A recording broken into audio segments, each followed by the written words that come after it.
तपाईको आध्यात्मिक जीवनको साथी रुद्राक्ष टिभी। नमस्कार, रुद्राक्ष टिभी प्रेम शर्मा छु साथमा र आजको विषयवस्तु पूजा कोठामा यो एक चिज लुकाउनुस्, हुनेछ भाग्योदय, चमत्कार हुनेछ मित्र। तपाईको जीवनमा आजसम्म नभएको घटना घट्नेछ, अनगिन्ती लाभहरू हुनेछन्। किनभने पूजा कोठा एउटा यस्तो विषयवस्तु हो, तपाईँको घरको पूजा कोठा भनेको सकारात्मक ऊर्जाको बास हुने ठाउँ हो, ईश्वर प्राप्तिको ठाउँ हो। जब ईश्वरको हात तपाईँको शिरमाथि हुन्छ नि, तब जीवन तपाईँले सोचेभन्दा बिल्कुल फरक आनन्दमय जीवन हुन्छ। यही हो दुनियाँ, यही दुनियाँमा कोही नरकीय जीवन बाँचिरहेका छन्, यही हो दुनियाँ, यही दुनियाँमा कोही स्वर्गीय आनन्द लिइरहेका छन्। जीवन हो, उपभोग्य चिजहरू यही हुन्।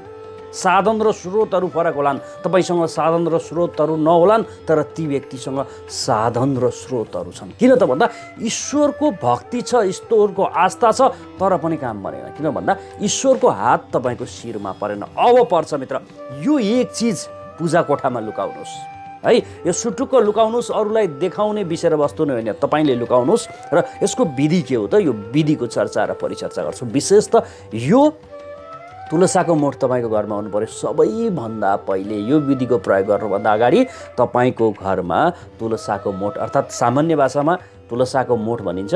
त्यो भन्नुको अर्थ तुलसी जहाँ रोप्नु भएको छ त्यो ठाउँको तलको माटो आवश्यकता पर्यो। मठ भनेको मठै नभएर तपाईँले गमलामा रोप्नु भएको भए पनि हुन्छ।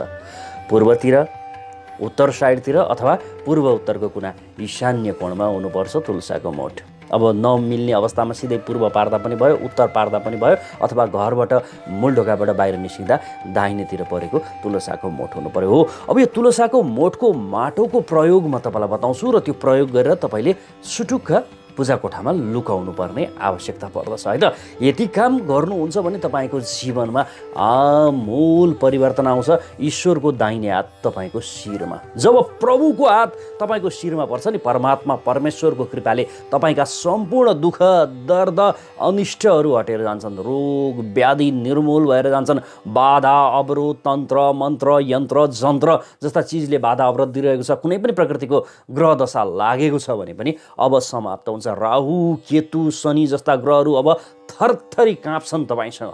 किनभने अब तपाईँले यस्तो अचुक विधिको प्रयोग गर्नुभयो नि, तुलसाको मोठको अर्थात् तुलसीको मठको माटोको प्रयोग म तपाईँलाई दिँदैछु। अब तुलसीको मठ भनेकै विशेष त बुधको प्रतिनिधित्व गर्छ। बुध ग्रह, बुध भन्ने बित्तिकै अहिलेको दुनियाँमा बाँडीको ग्रह बोल्नेकै आज यो विशेष त चामल पनि बिक्छ, पिठो पनि बिक्छ, सम्पूर्ण कुरा बोल्नेकै बिक्छ। बुध भन्ने बित्तिकै बाँडीको कारक, वाणिज्यको कारक, व्यवस्थापनको कारक, बुझ्नु होला है, वीर्यको कारक, शक्तिको कारक, ऊर्जाको कारक, अनि यसै गरेर स्वास्थ्यको कारक हो। यी सम्पूर्ण कुराहरू राम्रो हुँदै जान्छन्, सुधार उन्मुख हुँदै जान्छन्। वाणिज्य नै सुधार भयो, तपाईँको घरको म्यानेजमेन्ट नै मिल्यो भने त सिद्धिहाल्यो नि हो। अब यसका लागि, ईश्वर प्राप्तिका लागि हामीले के गर्नु त?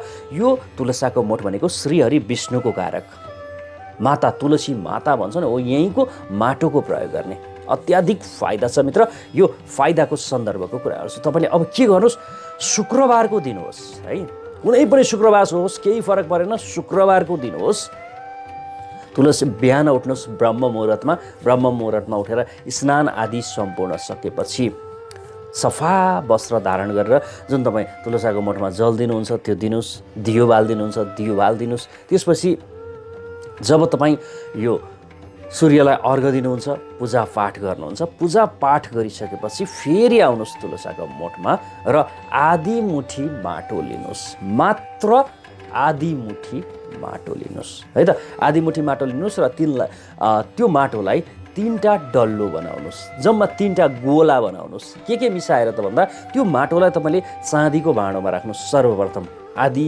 मुठी माटो निकाल्नु भएको छ, सर्वप्रथम चाँदीको एउटा कचौरामा राख्नुहोस्। त्यो माटोलाई थोरै गङ्गाजल हाल्नुहोस्, धेरै गिलो नहोस्, थोरै गङ्गाजल हाल्नुहोस्, अनि गुलाब जल थोरै हाल्नुहोस् र 3 पत्ता तुलसीको निकाल्नुहोस् त्यहाँबाट र निचोर्नुहोस्, त्यसको रस हाल्नुहोस् र 3टा गोला बनाउनुहोस् हातले।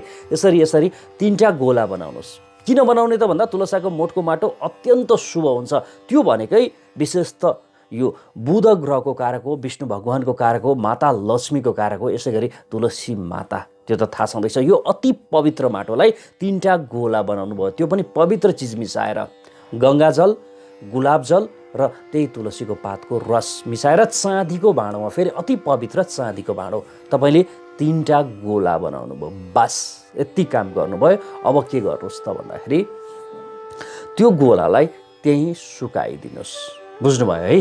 त्यहीँ सुकाइदिनुहोस्। त्यहीँ सुकाउने भन्नाले त्यही तुलसीको मोठको यता बिटमा सुकाउनुहोस् है। घाममा सुकोस्, शीतलमा सुकोस्, तर तुलसीको छायामा सुकोस्। बस यति काम गरिदिनुहोस्। र अब भोलिपल्ट शनिबारको दिन, के गर्ने त? यो गोलालाई कसरी प्रयोग गर्ने र कसरी पूजा कोठामा लुकाउने त? आउनुहोस्, म चर्चा र परिचर्चा गर्छु। अब तपाईँले त्यसरी सुकाउनु भएको छ। शुक्रबारको दिन तुलसाको मोठको छेउमै 3टा गोला बनाएर माटोको सुकाउनु भएको छ। अब भोलिपल्ट शनिबार हो। भोलिपल्ट शनिबार बिहानको नित्य पूजा आज सक्नुहोस्। शुद्ध भोजन गरेरै बस्नुहोस्। माछा, मासु, लसुन, प्याज जस्ता चिजहरू परित्याग गरेरै बस्नुहोस्। र जब सन्ध्याकालीन पूजाको समय हुन्छ, सन्ध्याकालीन पूजाको समयमा अब त्यो 3टा गोला सुकी पनि सक्यो। 3टा गोलालाई लिएर आउनुहोस् र रेशमी रातो कपडा बिछ्याएर राखिदिनुहोस्। रेशमी रातो कपडा होस्, त्यसमा त्यो 3टा गोला बिछ्याएर राख्नुहोस् र आफ्नो पूजा पाठ गर्नुहोस्। त्यति गरिसकेपछि घिउको दियो त्यो गोलाको छेउमा राखिदिनुहोस्। एउटा घिउको दियो बाल्दिनुहोस् र एउटा मालाले तपाईँले माँ लक्ष्मीको मन्त्र जप्नुपर्ने हुन्छ। किनभने अब तपाईँको म्यानेजमेन्ट, घरको व्यवस्थापन मिल्नेवाला छ। स्वास्थ्य सुध्रिएर जानेछ। धन सम्पत्ति, आरोग्यता, घरमा खुसी, सम्पूर्ण कुरा मिल्नेछ। तर त्यसका लागि माँ लक्ष्मीलाई खुसी बनाउनु पर्यो। तपाईँले रुद्राक्षकै माला लिनुहोस्, अथवा स्फटिकको माला लिनुहोस्, अथवा मोतीको माला लिनुहोस्, अथवा कमलगट्टाको माला लिनुहोस्, अथवा वैजयन्तीको माला लिनुहोस्।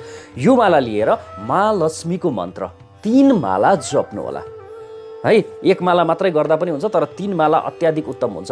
त्यो 3टा गोलाकै अगाडि तपाईँले 3 माला जप्नुहोस्। 3 माला के जप्ने त भन्दा ओम श्रीम श्रीयै नमः, ओम श्रीम श्रीयै नमः, ओम श्रीम श्रीयै नमः, यो मन्त्र जप्नुहोस्। र यो मन्त्र जपिसकेपछि त्यो 3वटा गोलालाई पूजा कोठाको कतै लुकाउनुहोस्। बस पूजा कोठाको कतै लुकाइदिनुहोस्। यो 1 वर्षका लागि काम गर्छ मित्र। तपाईँलाई यो गोलाले 1 वर्षका लागि काम गर्छ। जबसम्म यो गोला त्यहीँ रहिरहन्छ नि, 1 वर्षसम्म सुख, समृद्धि, शान्ति, स्वस्थ, समुन्नति, समृद्धि, सम्पूर्ण कुराहरू भरिएर जानेछन्। यो 3टा गोला के को त भन्दा तुलसाको मोठको माटोको 3टा गोला तपाईँले बनाउनु भयो र लक्ष्मीको कारकका रूपमा यसलाई तपाईँले लुकाउनु भयो।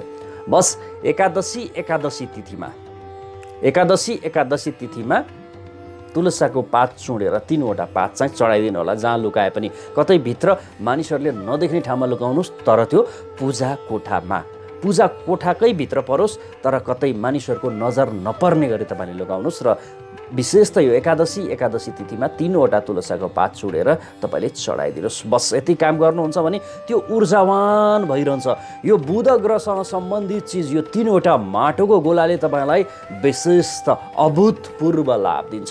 जीवनमा अनगिन्ती लाभको भण्डार भरिदिन्छ। श्रीमान श्रीमती बीच घरमा बेमेल छ, धन सम्पत्ति छैन भएर पनि मानिसहरू त्यो धन सम्पत्तिको व्यवस्था गर्छन्। धन सम्पत्ति कमाइभन्दा बढी खर्च भइरहेको छ। स्वास्थ्य स्थिति राम्रो छैन। अनगिन्ती बाधा र अवरोधका बावजुद तपाईँ जिरहनु भएको छ भने अब यो गोलाको प्रयोग गर्नुहोस्। माल बनाउँछ मित्र, यो प्रयोग गरेर हेर्नु होला है त। जीवनमा यस्ता प्रयोगहरू तपाईँले भेट्नुहुन्न। म तपाईँलाई दिइरहेको छु कि यो महत्त्वपूर्ण विधि, दिव्य प्रयोग तपाईँले गरिहाल्नुहोस्। शुक्रबारको दिन र शनिबारको दिन 2 दिन तपाईँलाई यो विशेष त यसमा तपाईँ समर्पित हुनुपर्ने भयो र 1 वर्षका लागि काम लाग्छ। र त्यसपछि भनेको एकादशीमा तुलसीको पात 3टा चढाउने। बस यति काम गर्नुहोस्। जीवनमा सुख समृद्धि भरिएर आउनेछ। हस् मित्र, हेरेर साथ दिनुभयो। विश्वभरबाट छरिएर पनि हेरेर साथ दिनुभएको छ। तपाईँ चिना टिप्पण केही देखाउन चाहनुहुन्छ, घरको वास्तु देखाउन चाहनुहुन्छ भने विशेष फर एपोइन्टमेन्ट लेखिएको छ, सम्पर्क नम्बर दिइएको छ। त्यो सम्पर्क नम्बरमा सम्पर्क गर्न सक्नुहुन्छ। यो नाम दर्ता गराउने नम्बर हो। तपाईँको नाम दर्ता गराएर अफिसको लोकेसन लिनका लागि अथवा फोनैबाट देखाउन चाहनुहुन्छ भने पनि त्यसका केही प्रोसेसहरू छन्। त्यो प्रोसेस पार गरिसकेपछि भने हेर्न मिल्ने वातावरणको विकास हुन्छ। हस्, आभारी छु मित्र। प्रेम शर्मा बिदा हुन्छु। नमस्कार। तपाईको आध्यात्मिक जीवनको साथी रुद्राक्ष टिभी। तपाईको आध्यात्मिक जीवनको साथी रुद्राक्ष टिभी। तपाईँको आध्यात्मिक जीवनको साथी रुद्राक्ष टिभी।